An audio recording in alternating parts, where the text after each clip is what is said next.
the Crypto Currently podcast. Thank you for joining. Bitcoin Cash up huge today.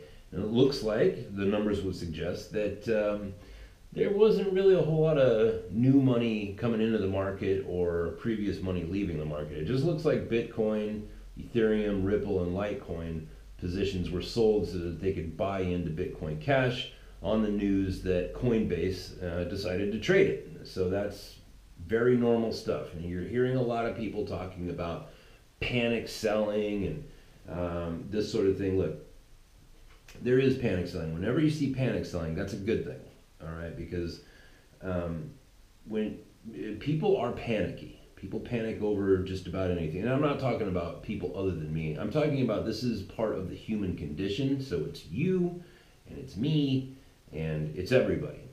So when you see it playing out in markets, all right, well, panic selling is an overreaction, which means that there's going to be a return to the mean. And if this is in fact panic selling, great. It means that you can get in on some of these positions and just kind of ride the wave in and make a couple of bucks. So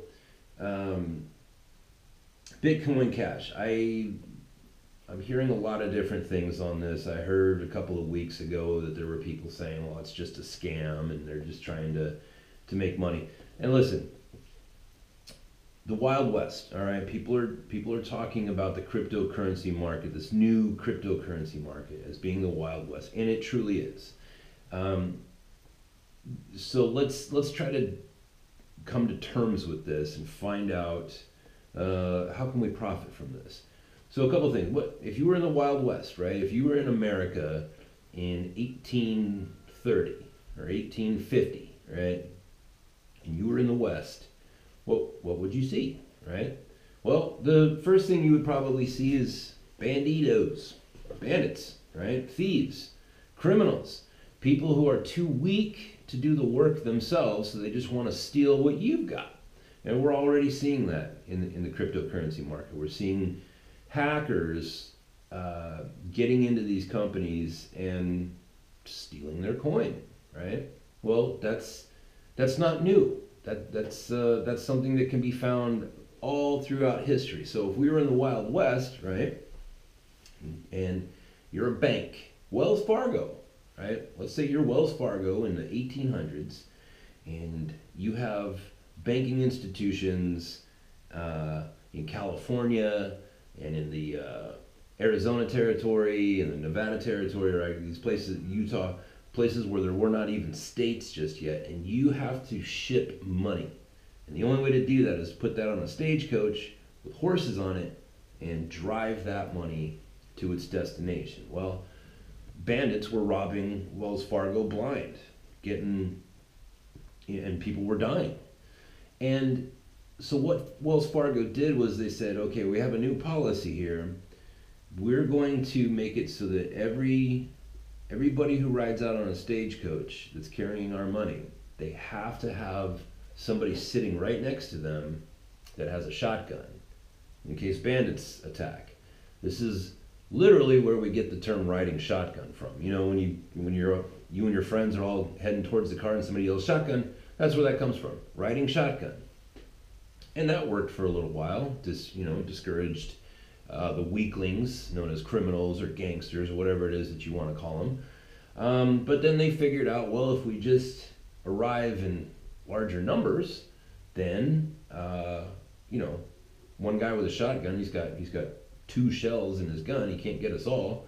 So let's just band together and run in gangs. And that's where gangs were formed. And so Wells Fargo then had to step up their game. And eventually it led to they hired a family of security professionals known as the Pinkertons, who are still in business to this day.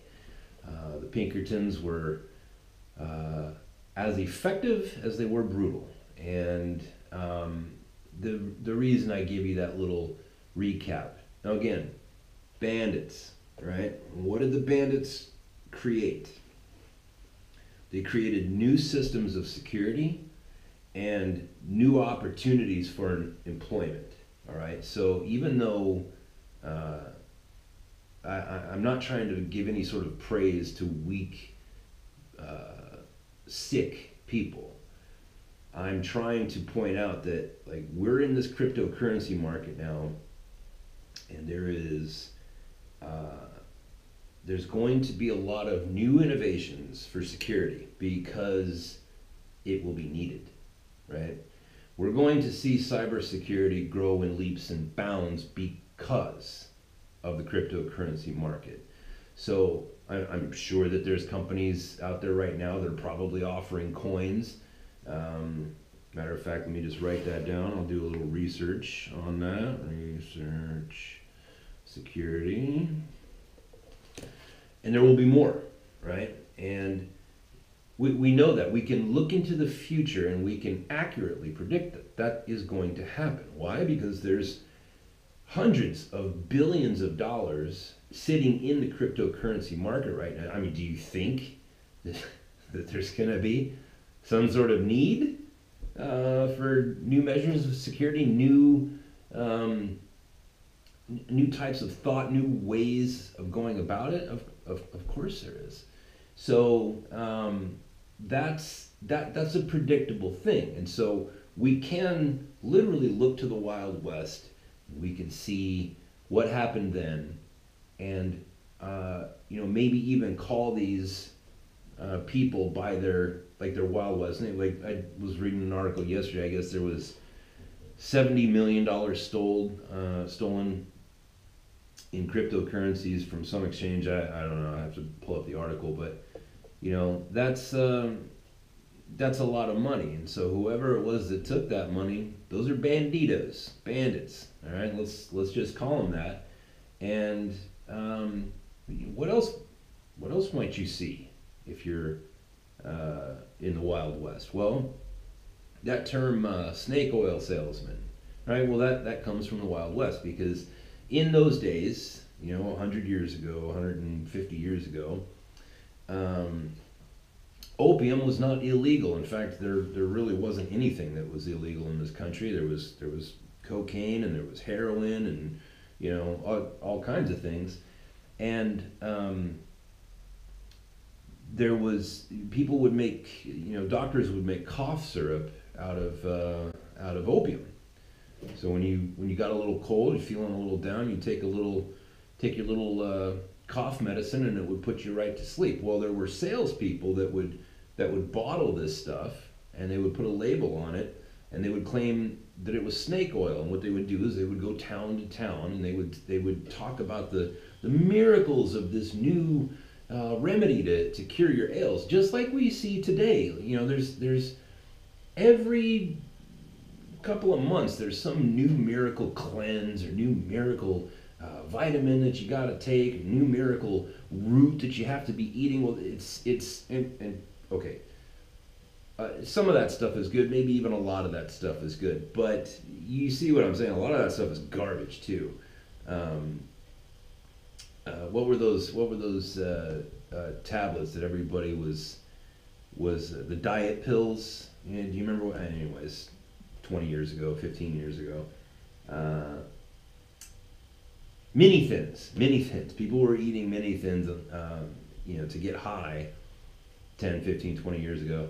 And a lot of people died, but I digress. So going back to, the 1800s, there were these people that went around selling opium, and they were calling it snake oil salesmen, and people would buy it because all the claims that they were making, and then they would take it, right? Whatever was ailing them, like if they had cancer, if they had sore muscles, if they had anything, any of the ailments that comes with just being a human being and growing older, if you took a shot of this opium syrup, like you would feel better immediately. You would think, oh man, this works. Okay, well, the same thing is happening in the cryptocurrencies, and I'm going to have a guest on soon, and this is we're going to talk about this a little bit more extensively. But there's going to be people that are offering cryptocurrency. They're going to form a company,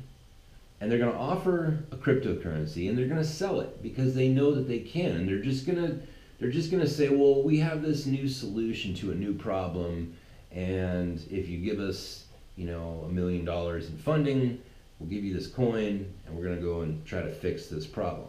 Now, there's going to be companies that are going to make offerings, they're going to sell coin, and they're just going to fail. And it's not going to have anything to do with whether their idea was good or not. It may be because maybe they did have a bad idea.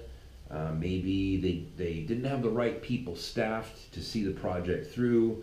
Maybe they just bit off more than they could chew. Maybe they were just dreaming too big for what the technology will allow at this stage in sociological evolution. Or the other thing is maybe they're a snake oil salesman and they're just trying to cash in and sell a bunch of garbage just so that they can make some money. There's going to be that too.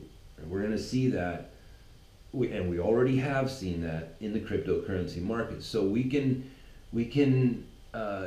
assign these different concepts, these terms, like say snake oil salesman.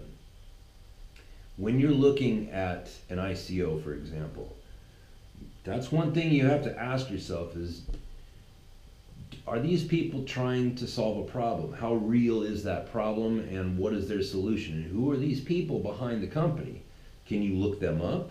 Do they have a history? Do they have people with degrees that went to schools that you've heard of? You know what I mean? Like you can ask yourself, like, is this a snake oil salesman, or is this like a legitimate thing that I want to risk some of my money on? And if you put your money down on something that is a good idea, that does perform or is trying to perform a good service and trying to solve a problem, and you put your money on it, and guess what? It just doesn't happen. You know what? That's all right. That's all right. That's risk. That's risk, and you're going to enjoy knowing that you took that risk, even if you come up short. What really stinks, though, is when you put your money in something and it turns out that it was just a bunch of criminals to begin with. That's going to make you feel stupid, and it's going to make you feel vulnerable, and you can probably avoid a lot of that just by saying, okay, is this company, are these people snake oil salesmen, or are they legitimate? So there's other things that I'm going to get into as far as comparing the cryptocurrency market to the Wild West. What else would you see if you were walking through the Wild West? Well, you would see new religions being formed. That's how the Mormons got their start. And years later, the Jehovah's Witnesses. You would see new innovations in hardware. You would see claim jumpers, and not just bandits, but in the Wild West, people went west because they said there was gold in the mountains. If you could just get to the mountain, you could stick a shovel in that mountain and keep digging, and you would find gold, right? A fortune. And you'd go and you'd pay a little bit of money or whatever was involved, and they would get the regulating authorities would give you a claim. And they would say, okay, here's the piece of land that you're allowed to stick your shovel in. And so people would go out there, and they'd have their claim, and they'd start digging, and then somebody would come up and kill them, and they would take their claim paperwork, and then they would own that claim. Those people were called claim jumpers, and it was crazy, right? And there was no law, there was no police or sheriffs around at the time because everything was so new. There wasn't structured society, so all these different little things. And then when the law finally did come out, they would catch the claim jumpers, and they would catch the bandits, and guess what they would do? They would take them into the middle of town, and they would hang them by a rope around their neck until they died in front of everybody. And that's, they did that to discourage other people from committing those same kind of crimes. And we're seeing maybe sort of the beginning of that, like when if a company does evil, if you will, if somebody forms a company and issues a bunch of cryptocurrencies, because they're just trying to make some money. Like they don't have any intention of solving any problems or offering a legitimate service. Well, they're going to be shamed publicly in front of the whole world this time now. So these comparisons, they're fun to me because, again, I love trading currencies. It's different than, it's not stocks, it's not bonds, it's, it's not real estate. Like it's pure speculation. And the level of excitement that I get when I see currencies and especially when it's a brand new form of currency. It's like a brand new nation to be explored, and it should be approached that way. You should understand that it's dangerous and it's exciting, and there's things that are coming up in the future that you can take advantage of if you just learn from history, right? Because people don't change. The setting changes, but people don't. If you can learn from history, you can predict with remarkable accuracy what's coming in the future. What sort of new things will have to be implemented to sort of hedge this new cryptocurrency world that we're in. Like I said just a minute ago, new security features, new companies are going to need to be formed to perform those tasks, and I believe very strongly eventually it'll get to the point to where these companies that are holding all this money and transacting all this money, they're probably going to hire people to go find the criminals, right? Go find them and deal with them personally, and try to recover their losses, and that's going to get real interesting. I mean, that's it'll be interesting to see the way that plays out. So, anyways, that's the podcast for today. Just a quick little excerpt here. As of right now, it's Bitcoin's down 11. Bitcoin Cash is up 46 percentage points. Enjoy it. Enjoy watching. Look at IOTA up 20%.